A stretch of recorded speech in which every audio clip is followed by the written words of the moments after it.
A jumping in or gang initiation. If they could shoot at us, we could shoot back. La Cosa Nostra of Italy, the Bratva of Russia, the Yakuza of Japan, and the cartels of South and Central America. These infamous crime syndicates are typically led by fierce men at the top.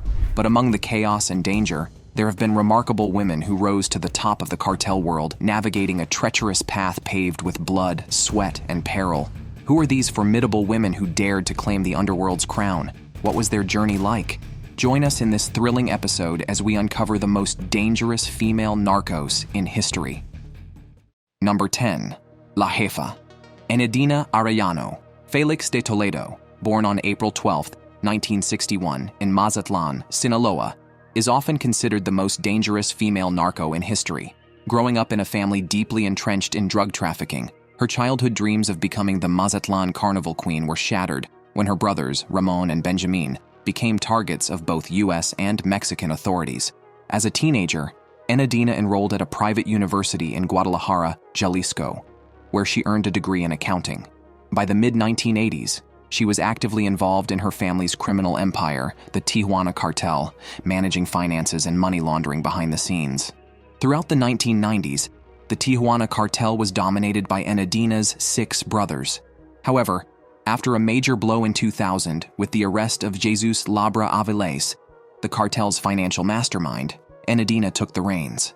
By 2008, following the capture of her brother Eduardo, she officially assumed control of the cartel. With most of her brothers either imprisoned or deceased, Enedina maintained the cartel's operations, forging key alliances and leveraging her connections with Colombian drug suppliers. Her leadership marked a shift from her brother's violent methods to a more business-oriented approach. Known by aliases such as La Jefa, La Madrina, and La Narcomami, Enedina is one of the few women to have led a major criminal organization. In June 2000, the U.S. Department of the Treasury sanctioned her under the Foreign Narcotics Kingpin Designation Act, recognizing her influence and prominence in the world of organized crime. While La Jefa operated from the shadows, the next kingpin became the very public face of her drug empire, daringly operating under the nose of U.S. authorities who struggled to act against her for a long time. Number 9. The Queen of Cocaine. In the late 1970s, while much of America was facing hard times, one city seemed to be thriving, Miami, Florida. But beneath its sunny skies and booming economy, there was a dark and dangerous secret. Griselda Blanco, known as the godmother of cocaine, was running a massive drug empire. She was responsible for smuggling tons of cocaine into the United States and ordering the deaths of many people. Even in a world full of dangerous criminals, it was shocking to discover that a woman was behind so much violence. Griselda came to the U.S. in 1974, fleeing from her war-torn homeland of Colombia. Starting at the bottom of the drug trade, she worked her way up to become one of the most powerful cocaine dealers in Miami, working closely with the notorious Medellin cartel. Medellin, a city in Colombia, became rich and powerful because of drug money. Pablo Escobar, one of the most feared drug lords, owed much of his success to Griselda. Without her, some say there wouldn't have been Pablo Escobar. Griselda wasn't just any drug dealer, she was a visionary. She saw the growing demand for cocaine in the U.S. and seized the opportunity, becoming one of the first to smuggle large amounts into the country. At the height of her power, Miami was flooded with cocaine, and many Colombians lived in the city, working in the billion-dollar drug industry. But Griselda's empire was built on violence. She is believed to have ordered the deaths of dozens of people to protect her business. This level of bloodshed shocked many, especially because it was led by a woman. In some ways, Griselda Blanco helped build Miami with her illegal profits. Banks took her money and used it to loan to businesses, home buyers, and developers. In South Florida, there are countless properties worth over $1 billion, all bought with dirty money. People whispered stories about cash being delivered in suitcases and paper bags to buy homes, creating a secret world of crime. Condos sprouted up all over Miami, almost like weeds in a garden. One day, the city looked one way, and the next day, it was filled with new buildings, changing everything.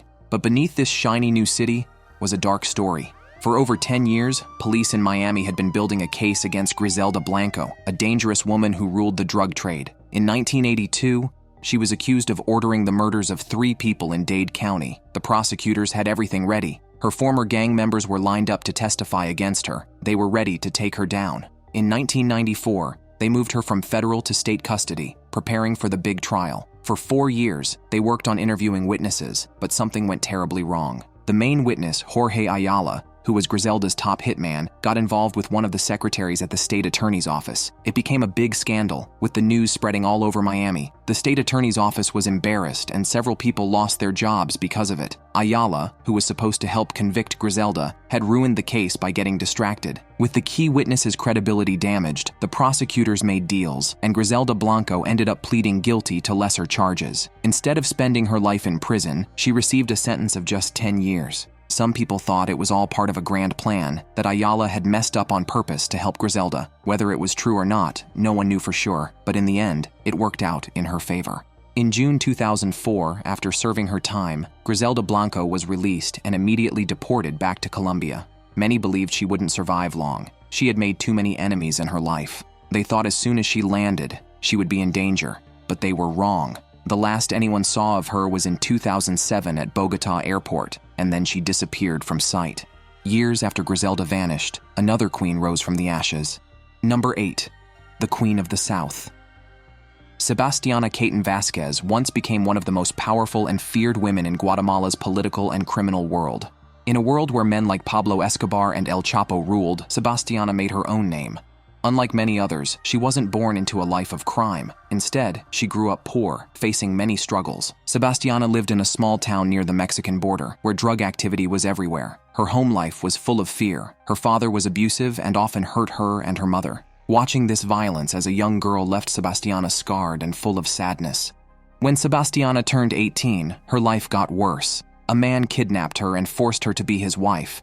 She had 5 children with him and suffered from his control and cruelty. Just like her mother, Sebastiana lived in constant fear and pain. Sebastiana Caton Vasquez had no choice but to focus on raising her 5 children as a single mother. Life was tough, with poverty and crime surrounding her. To support her family, she began selling goods under the table. It was a difficult time, and eventually she got pulled into the dangerous world of narcotics. Vasquez ended up marrying a local drug boss, Juan Alberto Ortiz Lopez, also known as Juan Chamale. It's unclear if she was forced into this marriage or not, but this marked a turning point in her life. Her new husband was a powerful drug lord in Guatemala, leading a major criminal organization. After Juan's arrest, Vasquez took over the operation, stepping into a rare role as a female cartel leader. While it's uncommon for women to lead in the narcotics world, there have been cases where wives take over after their husbands are arrested or killed, and Vasquez did just that. In no time, she turned the cartel into a massive operation, reportedly responsible for smuggling 40 tons of cocaine into Central America. Along with drug trafficking, she engaged in money laundering, disguising it as real estate ventures, and rose to prominence as one of the most powerful women in the narcotics trade. Over the years, Vasquez built strong connections with other criminal organizations. She allied with the Digna cartel in Honduras, the Caloa cartel in Mexico, and the Marjorie Chacon Rosell in Guatemala City. But then, as fate would have it, Marjorie was arrested in 2012 in the US on drug trafficking and money laundering charges, and in a surprising twist, she cooperated with US authorities, sharing insider information that helped dismantle parts of the criminal network. Vasquez saw her reign come to an end in October 2014 when she was captured by Mexican authorities, deported to Guatemala, and later extradited to the US. There, she agreed to testify against the Lauren Anas gang, a group known for undermining women. In exchange for her testimony, Vasquez received a reduced sentence, while the Lauren Anas were sentenced to life in prison. Released in 2019, Vasquez reportedly returned to her hometown of Malacatan. It's unclear whether she resumed her criminal activities or chose a quieter life with her family and children. We've seen the Queen of Cocaine and the Queen of the South, but no list would be complete without this next queen. Number 7. Queen of the Pacific. Sandra Beltran was born on October 16, 1960, in Baja California, Mexico, to Maria Luisa Beltran Felix and Alfonso Avila Quintero. Alfonso was connected to Rafael Caro Quintero, the feared leader of the Guadalajara cartel. Surrounded by luxury and danger from a young age, Sandra learned to count stacks of cash and witnessed the drug world's brutal side, seeing her first shooting at just 13.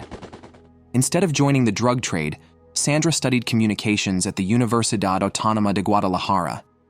However, her dreams were shattered when she was kidnapped by her jealous cartel-connected boyfriend.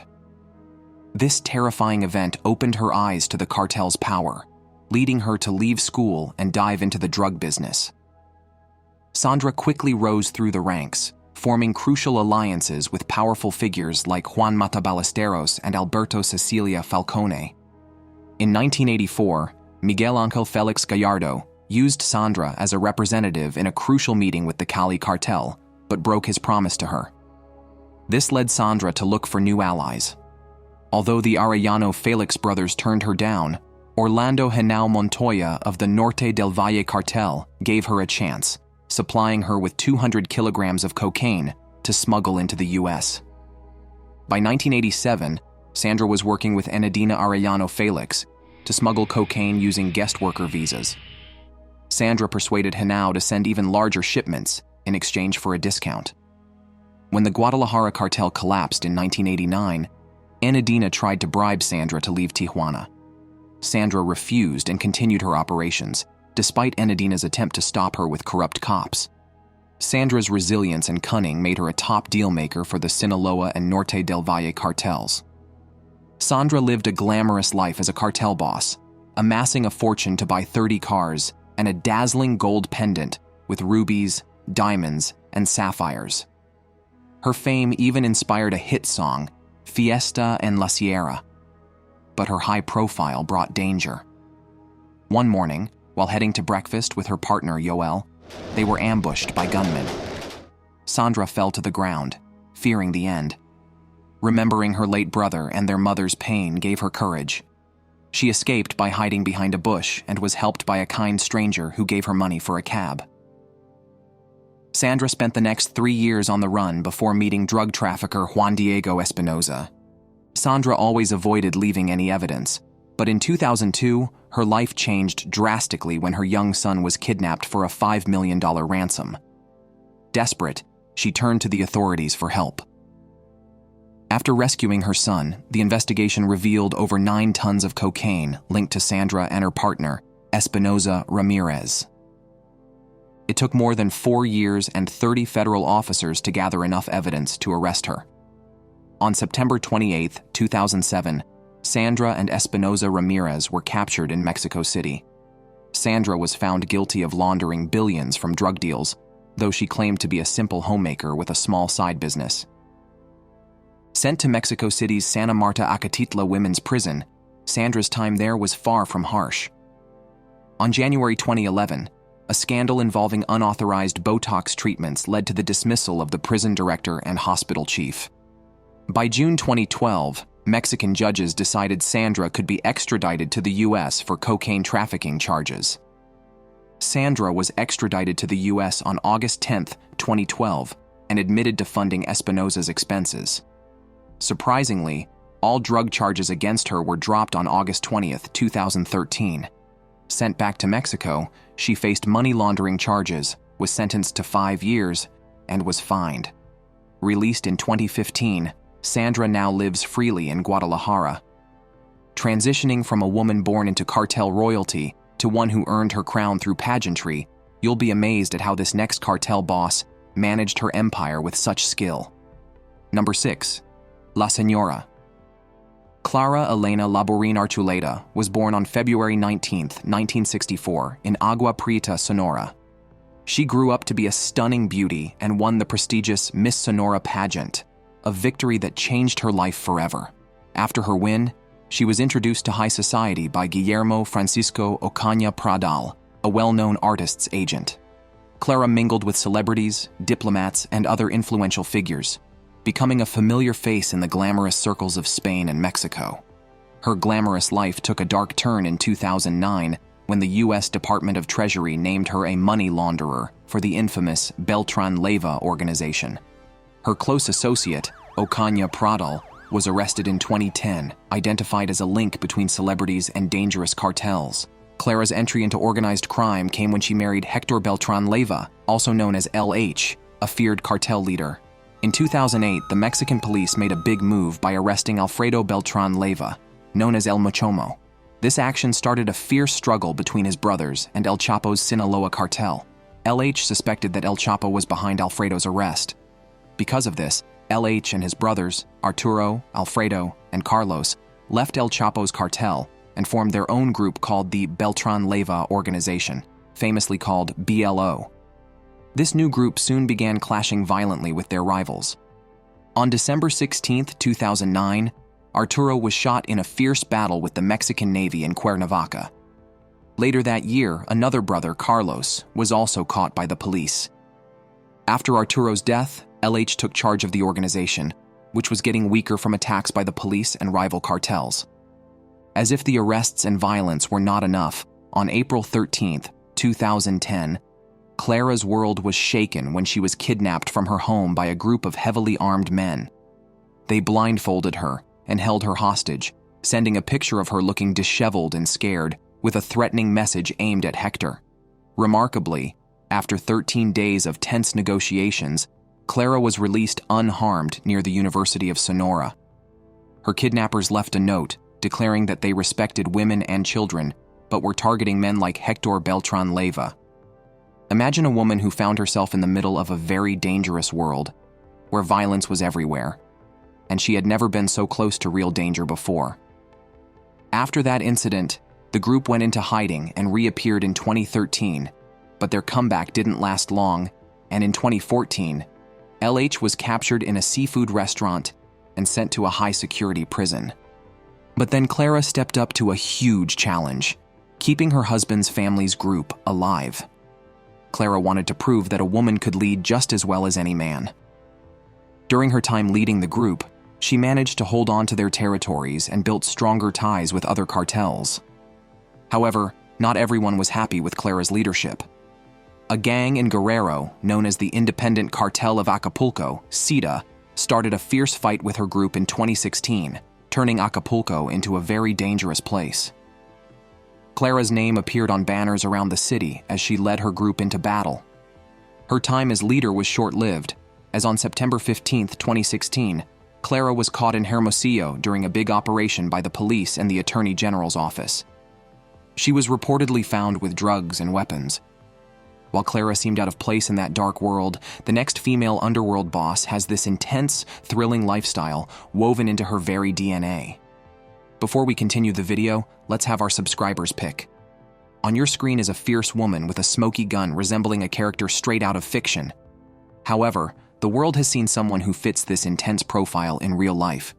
Even though this woman cannot be called the most dangerous female narco in history, J. Edgar Hoover, former FBI director, once described her as the most vicious, dangerous, and resourceful criminal brain of the last decade. Born Arizona Clark on April 12, 1873, in Ash Grove, Missouri, Ma Barker was the notorious matriarch of the Barker Gang. Her 4 sons formed a crime syndicate infamous for their brutal activities and criminal exploits. The Barker Gang's reach extended so far that they even corrupted local law enforcement. Under the protection of corrupt police chief Thomas Big Tom Brown, they shifted to high-profile kidnappings. Their crimes included the successful abduction of 2 wealthy individuals for substantial ransoms. However, their luck ran out when the FBI started closing in on them. In January 1935, following the arrest of one of her sons, the FBI tracked down Ma Barker and her remaining family to a hideout in Ocklawaha, Florida. In a dramatic and protracted shootout, the longest in FBI history, Ma Barker fought fiercely before meeting her end. Was Ma Barker truly the most dangerous female criminal boss ever? Or do you know of someone with an even more treacherous path? Share your thoughts in the comments below. Number 5. La Patrona. In Ciudad Pedro de Alvarado, Guatemala, Mayra Lemus prepared for an important lunch at the Los Cuernos Hotel. It was February 18, 2011, and Mayra was running for mayor. She had invited key members of the community to discuss her plans and earn their support. The hotel was lively, filled with chatter and laughter as everyone enjoyed their meal. But the excitement took a dark turn when 2 pickup trucks screeched to a stop outside. Armed men holding big guns and rifles jumped out of the trucks. Without warning, they began shooting. The room erupted into chaos as the attackers fired at everyone inside. Mayra and 8 others, including one of her bodyguards, were struck down as they sat at their tables. Meanwhile, Marixa, Mayra's younger sister, heard the terrifying sounds of gunfire from a distance. Determined to help, she jumped into her armored truck and sped toward the hotel. Her bodyguards followed closely, their horns blaring as they tried to warn her of the danger. As Marixa approached the hotel, the gunman noticed her and began firing at her truck. Bullets hit her windshield, making a loud, frightening noise. Marixa quickly reversed the truck and drove to the local police station, hoping for help. But when she arrived, the police, fearing for their safety, refused to assist. Returning to Los Cuernos, Marixa found that the shooting had stopped and the attackers had vanished. The restaurant was a mess of broken furniture and scattered dishes.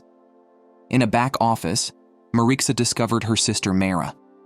Mara had tried to hide, but the gunman had found her. She lay there, her face badly damaged and surrounded by a pool of blood. The tragic event is now known as the Massacre at Los Cuernos. Though the violence was shocking, some locals were not entirely surprised. Mara had a fearsome reputation, rumored to have committed past violent acts. Her story, full of darkness and mystery, is a grim part of the town's history. As Marixa looked at the remains of the once busy restaurant, she knew that the struggle for power in their town had turned deadly. In places like Ciudad Pedro de Alvarado and nearby Moyuta, local politics is like a dangerous game. By the time Mayra Lemus was killed, her family was one of the last two contenders for the mayor's position. Mayra's brother Magno had been the mayor until he passed away from a heart attack in 2009. Mayra was finishing his term when she was murdered. The day Mayra died wasn't the first time someone had tried to kill her. Back in June 2006, gunmen attacked a vehicle carrying Mayra, Magno, and other family members. They survived, but their 17-year-old niece, Jennifer, and several others were tragically killed. Marixa blamed Roberto Marroquin Fuentes for Mayra's murder. Marroquin was a political rival and one of the main suspects in the investigation, as he was also running for mayor that year. Marroquin denied any involvement and claimed that the Lemus family disliked him because he was popular. As expected, no charges were ever filed against him for Mayra's death, and he even suggested that Mayra's fate was due to her own choices. So Marixa decided to run for mayor herself. To boost her chances, she teamed up with Roni Rodriguez, another political and criminal rival of Marroquin. Rodriguez, who had also taken control of local drug routes after Magno's death, was seen as a strong candidate. But just months after Mayra's death, Rodriguez was murdered in Moyuta in June 2011. With Rodriguez out of the picture, Marroquin won the mayoral race by a large margin. Marixa, upset by her loss and the continuing violence, allegedly tried to kill Marroquin 3 times. In November 2013, gunmen attacked his car, and a month later, a bomb was planted on a bridge he was supposed to cross. The bomb didn't go off, and the police involved in the plot fled, leaving behind weapons and a grenade. Despite these attacks, Marroquin was unharmed. By the time of the third attempt in November 2014, Marixa was already in prison, facing charges for kidnapping, murder, and even the death of her husband, charges she denied. In this final attack, Marroquin was injured along with his wife and bodyguard during an ambush by armed attackers. Meanwhile, Marixa is not having an easy time. She's known as Guatemala's female Joaquin El Chapo Guzman because of her dramatic prison escapes. In May 2016, Marixa managed to escape once with the help of other prisoners. Although she was caught quickly, she tried again in May 2017. This time, she escaped from the Mariscal Zavala military prison dressed as a guard and got picked up by a waiting car. 2 weeks later, she was found in El Salvador with her hair dyed dark red like her late sister Mayra. Her escape became a major news story, even getting a tweet from President Jimmy Morales. Marroquin, who was closely watching, was terrified. A source from Ciudad Pedro de Alvarado mentioned that Marroquin was so scared he stayed at home, avoiding public events until Marixa was caught again. Marixa insisted she never tried to kill Marroquin, suggesting instead that he staged the attacks to make himself look like a victim. Presently, Marixa is willing to reopen her case to prove that she is innocent of all the charges that were initially levied against her. Continuing our look at fierce female bosses in Narcos history, the next leader embodies a mix of chaos, carnage, and, ironically, love. Number 4. La China. Margarita Calderon. Ojeda's life was filled with 3 things: drug trafficking, love, and death. but she had a fierce passion for the last one. La China wasn't just any criminal. She was one of the most feared leaders in the world of drug cartels. At one time, she was part of the powerful Sinaloa cartel, led by the infamous Joaquin El Chapo Guzman. But when El Chapo tried to demote her, she decided to betray him. She left the cartel and created her own group to get revenge on her old boss and everyone who had wronged her. La China became notorious for ruling the tourist city of La Paz in Baja California Sur. She didn't just control drug dealing, she became infamous for her cruel methods of dealing with enemies. Her most terrifying act was dismembering her victims and leaving the pieces outside their families' homes. This earned her both fear and respect from other criminals. Under her reign, the violence in Baja California Sur exploded. Murders tripled in the 7 years she led her group. Even powerful drug lords were afraid of her. The police tried 6 times to catch her, but she always slipped away. La China wasn't just ruthless. She was clever. She worked with another woman, known as La Gabi, to trick and kill their enemies. La Gabi would pretend to be drunk outside a bar, stumbling and falling with her skirt hiked up. When a man stopped to help her, La China would appear from the shadows with guns blazing. Eventually, her dangerous love story came back to haunt her. Her boyfriend, Pedro Hector Gomez Camarena, also known as El Chino, was one of her most trusted hitmen. But when he was captured by the police, he revealed some of her darkest secrets. He showed them where several bodies were buried, all victims of La China. Finally, on September 2015, La China was arrested in Cabo San Lucas while trying to escape. Even though her story is full of danger and violence, La China was eventually captured without a single shot fired. She was charged with over 150 murders and taken to a high-security prison. While the other women on this list took control after years of experience and maturity, the next lady on our list soared to the top at an astonishing speed. On her rapid rise, she left behind a trail of blood. Number 3. The Dane of Death. Maria Guadalupe Lopez Esquivel, known as La Catrina, led a life that felt like a dramatic movie. Born into the perilous world of drug cartels, she became a feared leader before turning 21. Her nickname, La Catrina, was inspired by Aztec folklore, where the Dame of the Dead oversees the departed. While she wasn't a ghost, her reputation was equally chilling. Those who crossed her often met a grim fate. By day, Maria flaunted a glamorous life online, but by night, she commanded the brutal Jalisco New Generation cartel. Her reign came to a violent end in January 2020 during a fierce shootout with the police. How did this young model rise to such infamy? Raised in Tepalcatepec, Michoacan, Maria was drawn to the world of crime and glamour from a young age. At 17, she left home to join the cartel, inspired by actress Kate del Castillo's portrayal of a female drug boss in La Reina del Sur. The allure of the drug world was strong, though she didn't fully understand its dark and dangerous nature. Maria's involvement deepened when she fell in love with a cartel leader, Miguel LM2 Fernandez. Her relationship with him propelled her into the cartel's inner circle. As La Catrina, she didn't just lead, she commanded fear and respect. She was involved in everything from paying criminals to leading assassinations and kidnappings. By 2020, the Jalisco New Generation cartel was a powerful force, valued at an astounding $50 billion. Despite the Mexican army's efforts and competition from other cartels, the CJNG was relentless, leaving a trail of violence and fear. Maria's story took a dramatic turn when police received a tip about her location. On January that year, a raid was conducted in Aguililla. The shootout was intense, and video footage captured the chaotic final moments of La Catrina. She was shot in the neck and was found injured and covered in blood. As she struggled to breathe, a police officer tried to comfort her, assuring her that help was on the way. Despite the attempts to save her, she died shortly after the helicopter took off, marking the end of her fierce reign. The Dame of Death was fearless and boldly revealed her true self to the world. However, the next underworld boss faced her downfall the moment she stepped into the public eye. Number 2. La Flaca. Born in the 1990s in the poor town of Tamaulipas, northeastern Mexico, Jocelyn Alejandra Nino, known as La Flaca, grew up in a tough environment.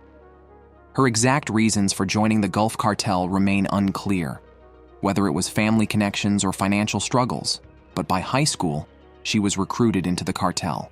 Starting as a lookout or halcone, Jocelyn quickly proved herself. Her thin, young appearance earned her the nickname La Flaca, meaning the skinny one. Despite her youth, La Flaca became a feared hitwoman. Her role involved dangerous and brutal tasks, and her innocent look helped her deceive enemies. She mostly worked in Tamaulipas, targeting rivals from a faction called Los Metros. On January 5, 2015, a photo of La Flaca was leaked online. This mistake sealed her fate, as exposing a top sicaria's face often means death. The photo spread quickly on social media, bringing her end closer. People couldn't stop talking about the picture of the petite woman standing confidently with a modified M4 rifle. She had a bright, friendly smile and wore a golden pendant outside her Kevlar jacket. Her delicate hands held the weapon with surprising ease.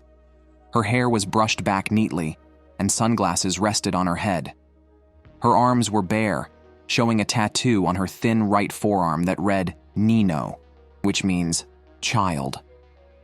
She became an easy target, not only for the police, but for the enemy gangs. On April 13, 2015, her luck ran out. La Flaca was sent by her leader, Citron Siete, to fight in the enemy's territory, Rio Bravo, and that was the end for her. Police officers found an abandoned truck in Matamoros, Tamaulipas. Inside, they discovered a terrible sight. A cooler with body parts, including a slender arm with a familiar tattoo, Nino. More of her remains were scattered throughout the city, along with 2 other victims, all members of Los Ciclones. It was clear that La Flaca had been tortured, shot in the head, and dismembered. Los Metros had done this, leaving a chilling message. This will happen to anyone who supports Los Ciclones. The final woman on our list embraced public life with remarkable boldness, despite facing threats from rival cartels and the government. She ruled over one of the largest cartels ever established, daring to stand in the spotlight even with danger closing in from all sides.